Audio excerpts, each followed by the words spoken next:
Hello my friends and welcome to another watercolor tutorial. Today we are painting a beautiful misty morning lake scene. Maybe there will be some mountains. There will be pine trees. And I'm just debating how to start this one because we want a nice gentle gradient for the start.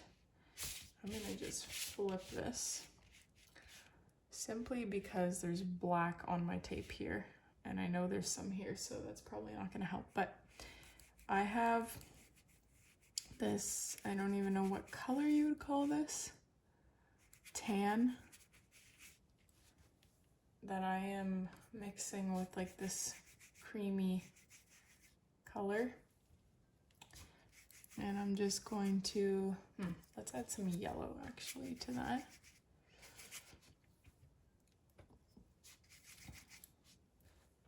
And then the center will be quite light because we are going to have a bunch of mist there.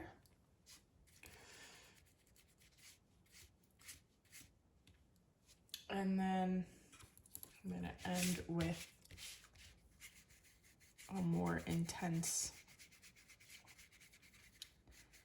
basically the same color as here, but unfortunately there was black on my tape and so it mixed in and gave this darker tone, but that's okay. It'll actually work with us because there will be shadows here, I hope.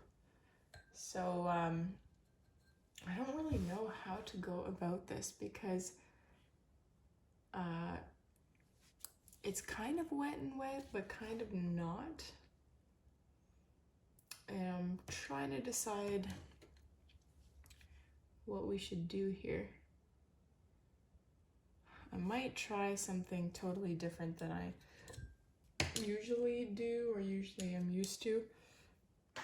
I'm gonna take some black watercolor and we might just paint the bottoms of the trees. If you understand my meaning. Oh, but I wanted to paint a mountain in the background first. Bummer. I'm running out of time here because my painting is drying.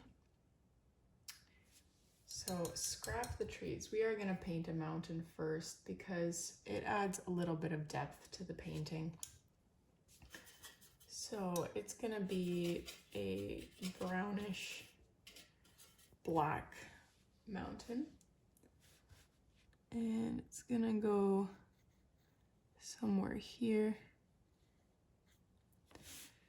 So yes, my surface is still wet. I am okay with that.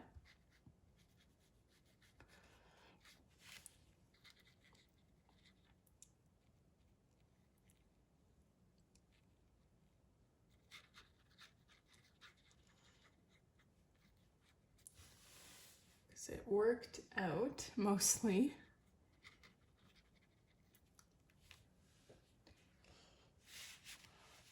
And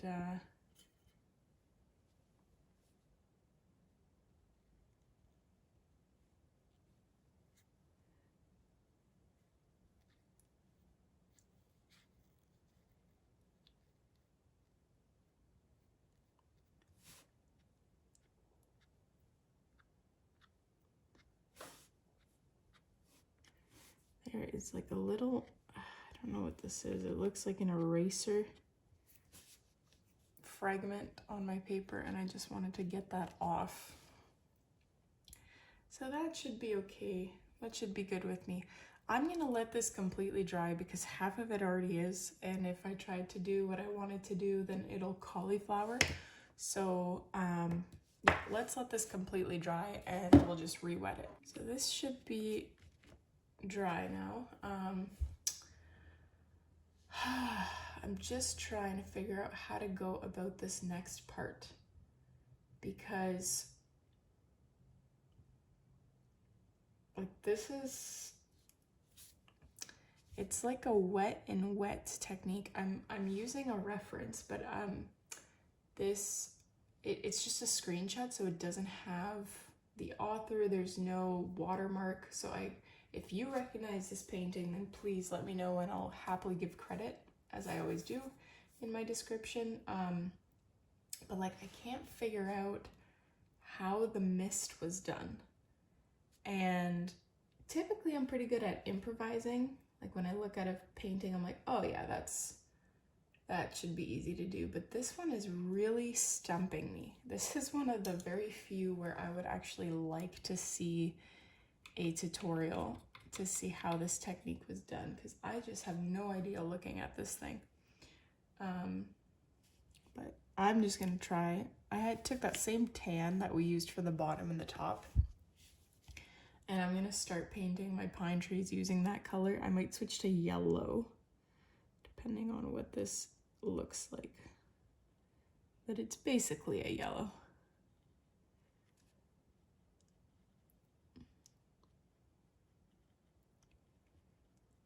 And the way I'm gonna try and tackle this strange phenomenon that I'm seeing is by painting the tops, or like most of the pine tree first. I don't know how this is gonna work, because this has to be like, it still has to be wet. So I don't know. I'm gonna try my best. Maybe I need to switch pine tree painting techniques so that I can paint something a little bit faster.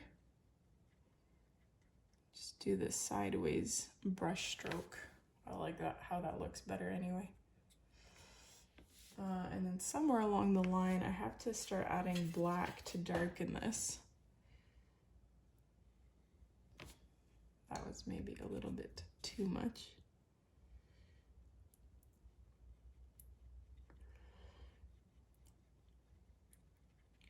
So, okay, I'm gonna just use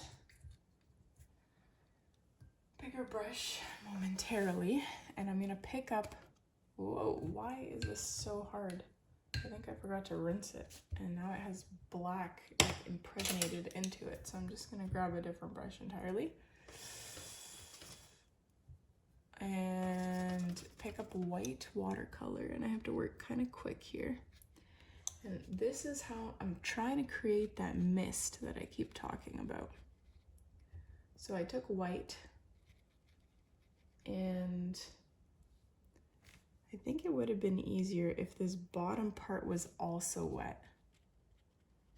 So it's complicated. I have no idea how this was done.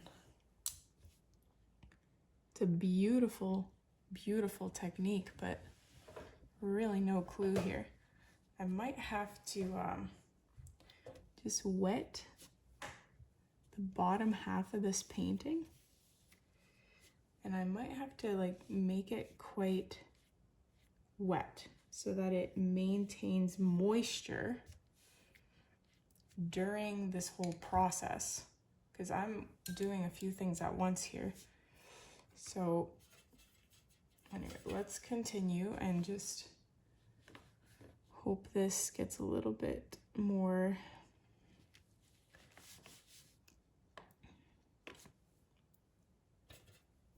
easier. It would also help if I had a thicker brush doing this, but that brush is currently I forgot to rinse it from a previous painting, and it dried with black watercolor in the bristles, and so I need to like really decently wash that out, and I just can't do that at the moment because I don't have time. Whoops, sorry. Sometimes I hit my head against the camera stand. So this is what I'm dealing with at the moment. Now we want to be mindful to leave some of this mountain exposed, otherwise that whole background situation is a little pointless. The effort we went into that, to create that, I mean.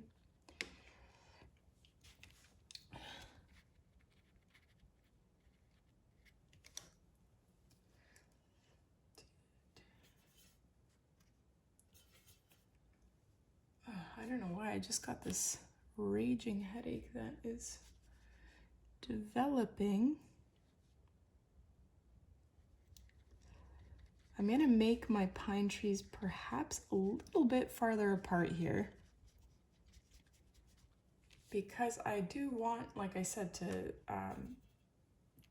for this mountain to show through.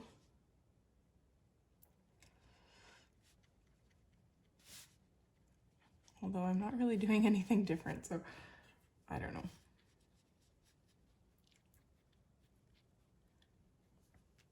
And I really like, it's already drying there. Bummer. Okay, let me just quickly do a re-wet. You might be asking, why am I wetting the whole bottom here? And that's because if one part of it starts drying before I'm done painting, then it will spread into the part that is still wet and create what looks like a cauliflower. That's what I call the cauliflower effect. And that is what we definitely want to avoid, because it doesn't look very nice in paintings where you are not intending for it to happen. So I'm trying to maintain the moisture. And then here, I think another thing I would have done differently is had maybe when this mountain was still wet, I would have painted a layer of trees on top of it really quickly, just to have a base like I do with some paintings. Because right now there's just a lot of space in between these trees, and I don't want it to look like that. I want it to look like these trees are super thick and it's a forest behind there reaching all the way to the mountain, and that's just not happening with the way that I've painted it. So that's a little bit of a bummer. But you can't do much about that. So I am going to add a little bit of black here. And I'm gonna pick up my white, add a ton of white, because I want this all to look like a very wispy, misty situation. And see, I can already notice, I already see that these trees are going to cauliflower, because the tops of the trees were already dry or are starting to dry, and I've re-wet the bottom. Sometimes when you're done like painting something, you can dab it with paper towel and that'll stop that spreading, and that always looks very nice, but I'm not done, so I can't do that. I'm just trying to add some black into here to make it like revive some of this color, if you know what I mean.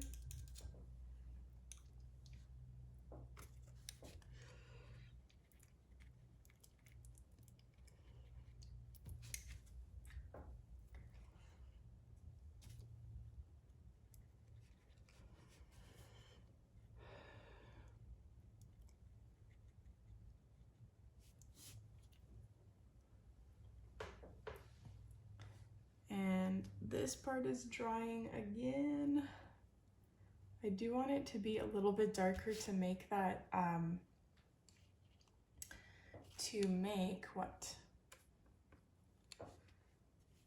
the mist very obvious. So I've taken my mop brush and I'm kind of hitting two birds with one stone by re-wetting that bottom. I'm maintaining that moisture to prevent the cauliflowering, and at the same time I can plop down some white down there and really hopefully bring out that mist, make the mist come alive. And I'm gonna take a little bit of black, like watered down black, so it's kind of a gray, and just add that here the bottom part of the mist.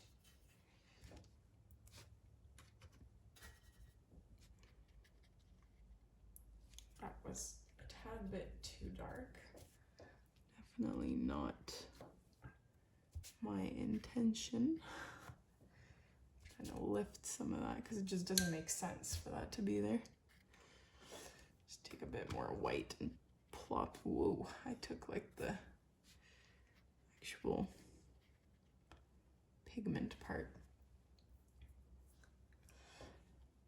Okay, now I'm gonna add a little bit of this yellow that we use, this tan color. I'm gonna drop that in here.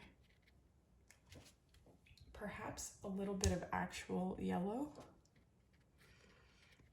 to give it this burst of sunlight almost peeking through there, and neutralizing that a bit with more white. This really is a kind of trial and error process where you just have to go back and forth a bit until you are happy, but I clearly did not put my tape on tight enough because it's peeling here.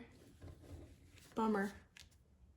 Anyway, I've kind of given you the process, so hopefully you have the tools to replicate something similar.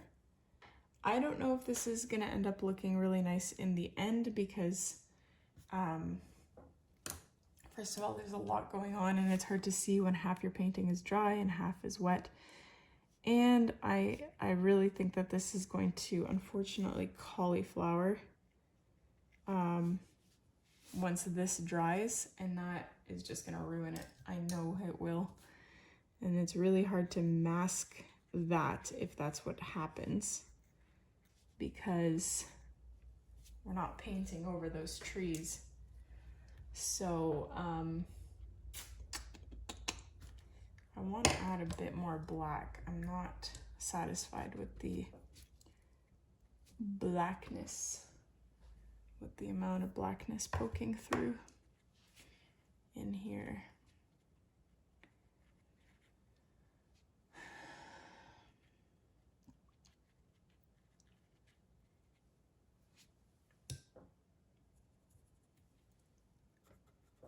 It's like back and forth, back and forth. White, black, yellow.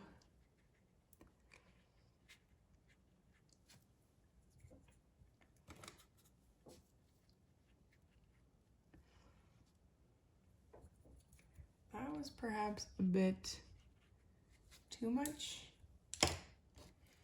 I'm tempted to just take my mop brush, just kind of lift that away.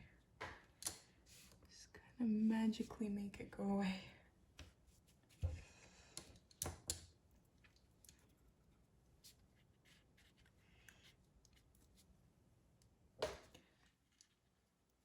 Okay, I think I'm gonna stop messing with this, because that's definitely gonna cauliflower now.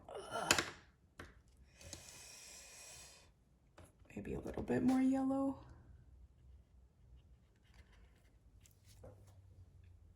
I'm just really trying to make these trees pop.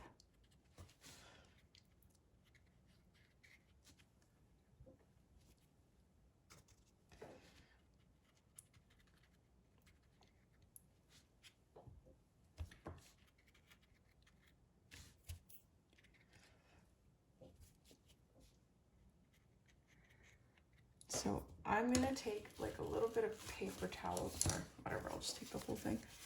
And I'm gonna try to just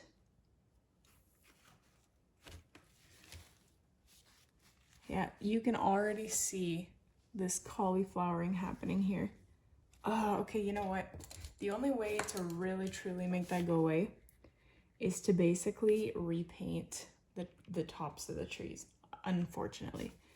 You don't have to be like very precise about it, but just follow the general contour of the tree and just go over it, because if you have the same issue as me, otherwise you're really gonna, like, it's gonna dry and you're gonna think, oh my gosh, I did all that work. The bottom half looks so great.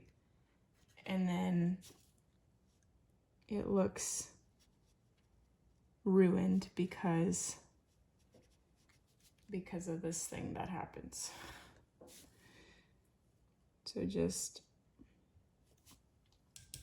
take a little bit of extra time and just touch it up if this happened to you.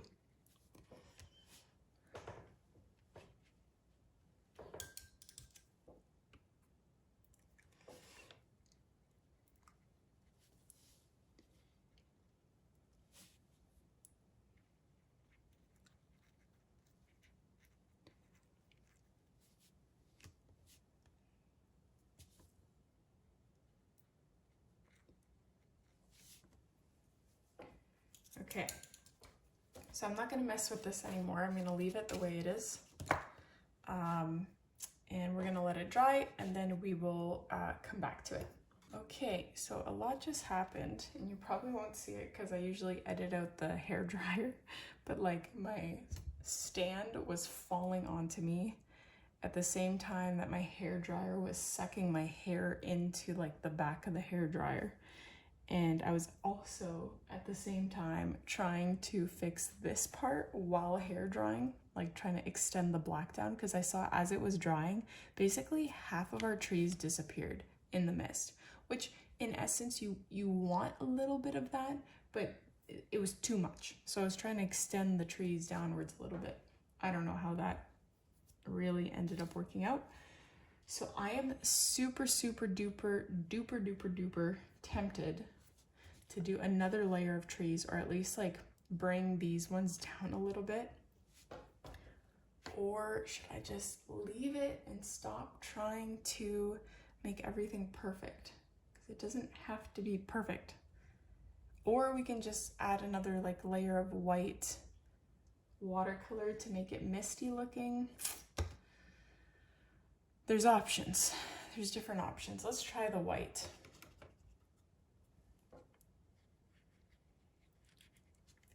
Because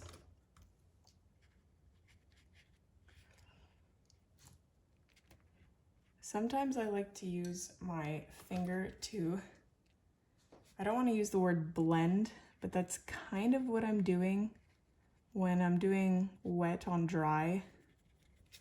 You can also use a paper towel that's slightly damp, and you sort of dab the ends so that it lifts off a little bit and makes the transition into the dry a lot less abrupt.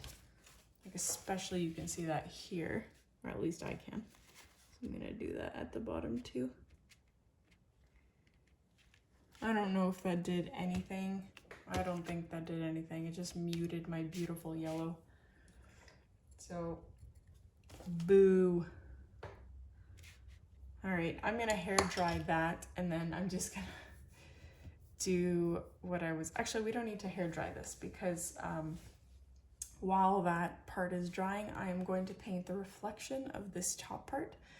So the way that I want to go about this is, instead of painting a reflection, the way I usually paint reflections of pine tree scenes like this is I just basically do a mirror. So I go boom, boom, boom, boom, and then paint pine trees a little bit more blurred than the top, but still you can very much tell that they're pine trees. I want to try something a little bit different this time. So I'm taking that same tan color mixed with black because I want it to be a bit more muted. And what we're gonna do, this part's still a little bit wet, so I'm kind of hesitant to go up there, but I'm gonna go more in a horizontal motion this time rather than creating sticks and then little like horizontal lines to make it look like a pine tree. This time just the whole thing is gonna be like one big, whoa, that's darker than I wanted. Let's water that down.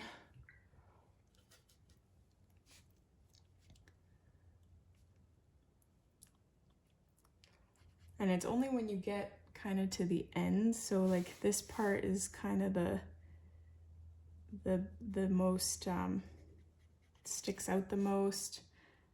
Then you could do like this.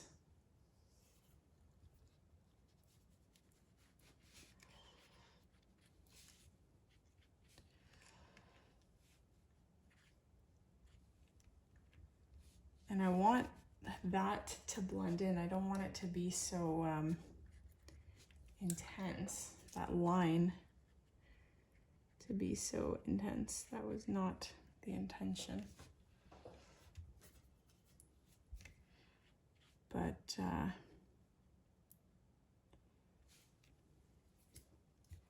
then as we get over to this side, you want to mix a little bit more black in there so it's darker, because the trees are also darker.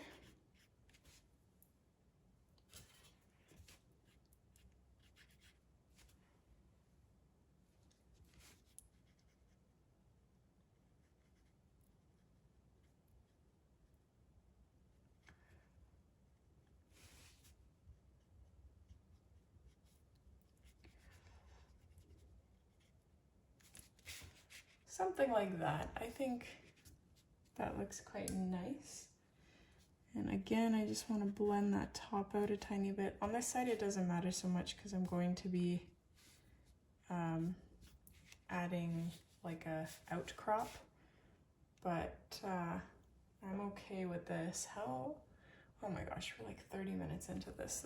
This was not supposed to take this long. Okay, let's, oh, before I dry that, I do want to add some yellow accents to some of these reflections, because we have some yellow here.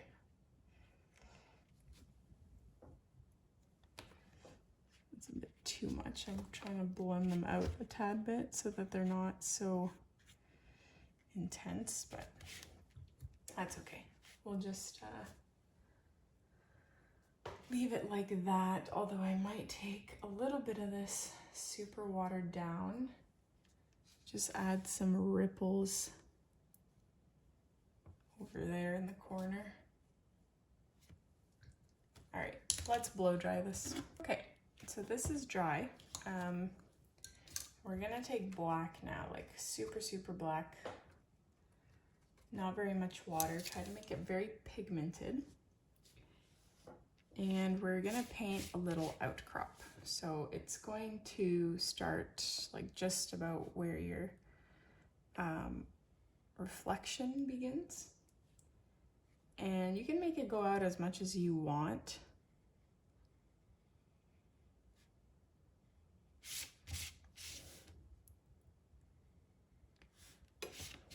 I'm gonna make mine go out somewhere around there.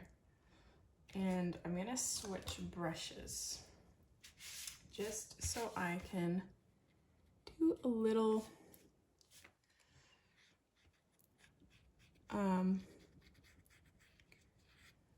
don't want to say this is a reflection, but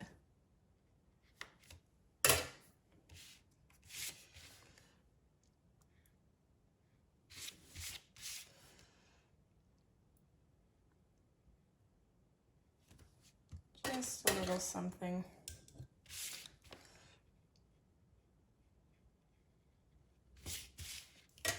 And then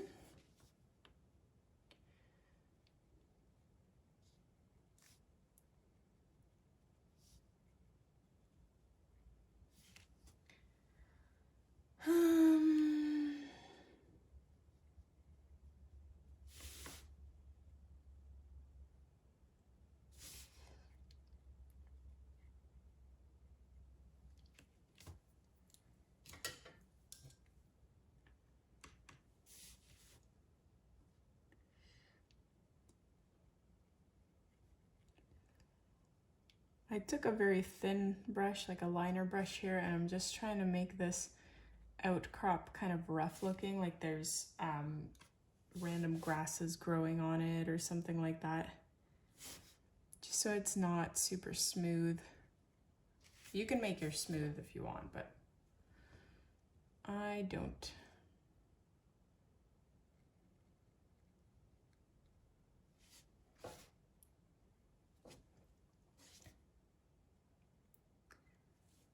Okay.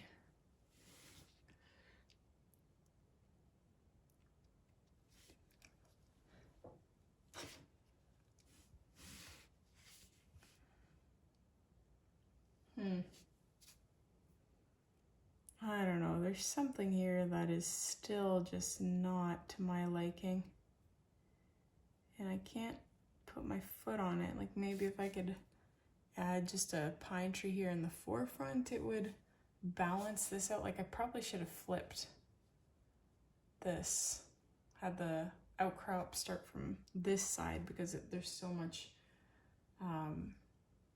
mist over here.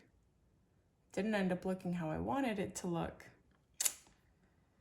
I don't want to paint a pine tree, and I think a deciduous tree might be too much contrast, so let's just pop a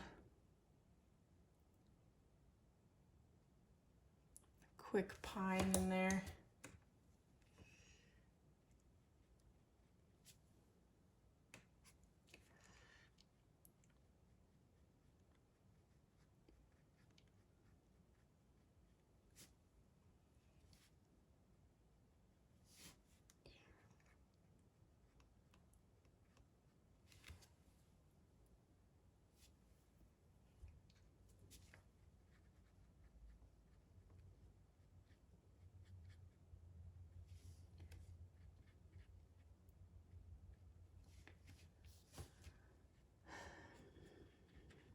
I'm not going with the same painting technique as up top here because I don't think that technique looks as good when you're painting trees that are larger and more up close. But like you do, if you're doing this, then do whatever works for you.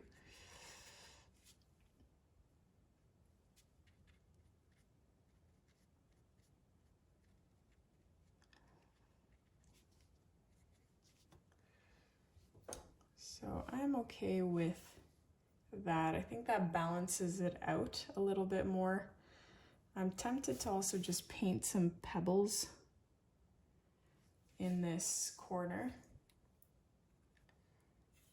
inspired by a tutorial that I painted. I don't know if it was for my main channel or if it was for my membership, but I was a big fan of how it turned out, and I also painted pebbles.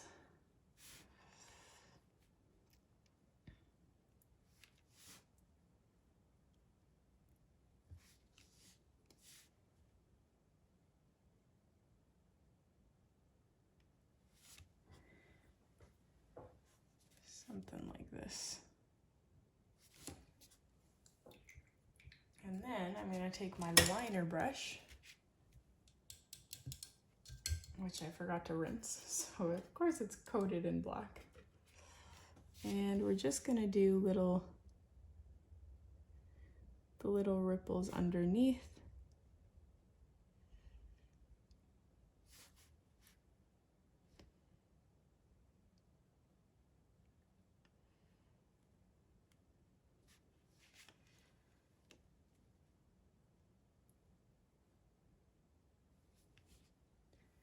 And I'm going to take a little bit of white watercolor and just add it to the top of each rock. Ideally, you'd want to wait until your rocks are dry before adding the white, because what this does is gives it a little bit more 3D-ness.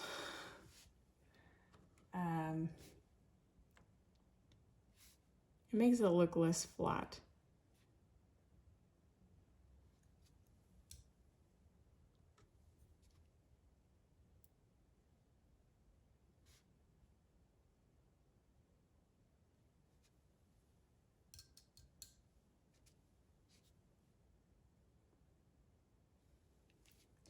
And the other thing you can do is take black and just line the bottom, which I will do once these rocks are dry. Like you just take black and just do boop, boop, boop on the bottom, and then there's a very distinct contrast between the top and the bottom of the rock. But I don't think I need to show you that because we're already like 40 minutes into this one. So the other thing that would be fun to add would be maybe a stork or something if you're really good at bird silhouettes flying here with the legs kind of drooping downwards a bit. I think that would be, actually, you know what, let me Google that real quick, what that looks like. Stork flying silhouettes. Okay, that's not what I was picturing.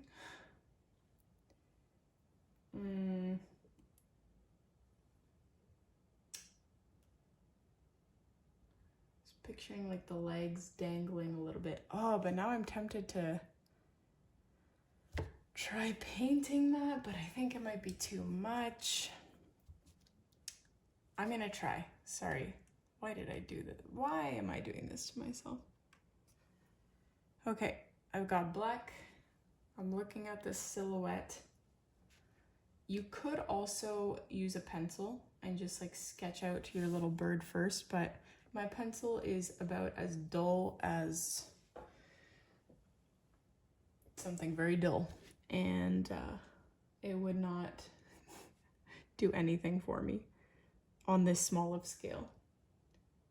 Oh, how do I do this? Okay, because this has to be tiny. You know what? I'm switching to my size, a quadruple 0. I think even that might be too big.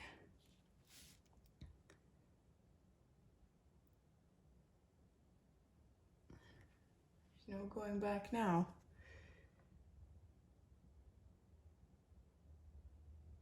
So I can't really explain this to you guys. I'll do a super close-up. I don't even know if that's blurry. So if you want, you can follow along, but I'm not even gonna try to verbally explain what I'm doing. Just, if you want to dare try this, then just Google a picture of a stork. I always do silhouettes because they're just easier to focus on what's important in the bird or whatever you're painting. So this is gonna be the body of this animal.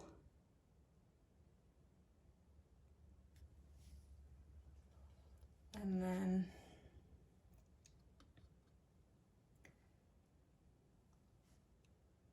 oh gosh, how do I even paint those wings? Those are so complicated looking. Okay, so it starts about here. Maybe I'll do the top first. Something like that. And then this meets it at a very odd angle.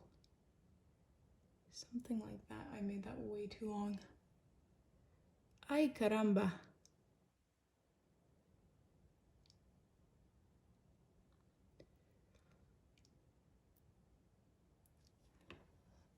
Something like that. Oh my gosh, what have I done, my friends?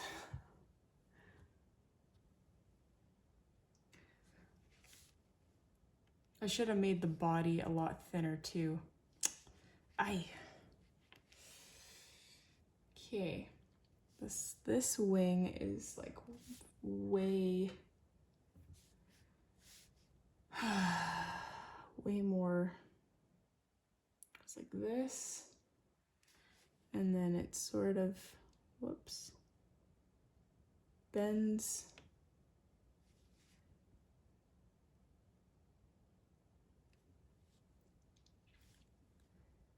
Something like this.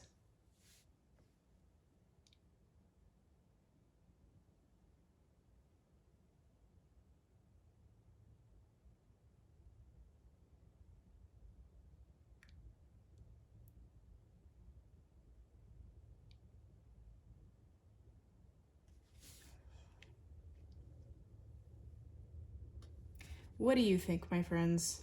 Is this something I should have just left? Or was this a good decision to add this flying stork? The wing, I really screwed up the wing though. I wish there was a way for me to fix that without making it look super duper goofy. That's a little better. Anyway, I'm taking some black, adding it to those rocks since they're dry now.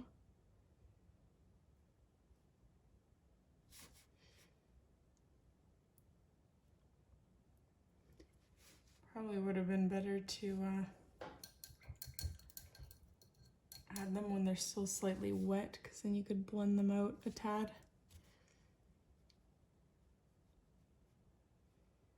But this looks fine. Okay. And the shadows kind of disappeared, so I'm just gonna repaint those on.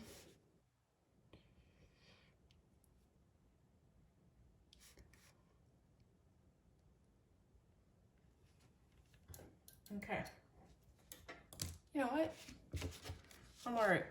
I'm okay with this. Let me know though, honestly, what you thought about the bird. If that is something you think I should have just been like, know when to stop. I will zoom back out a bit. And there we have it. I just have to touch this up with some white acrylic paint, but let me know what you guys think of this one. Thank you so much for watching. Don't forget to hit like, subscribe, and I will see you in the next tutorial.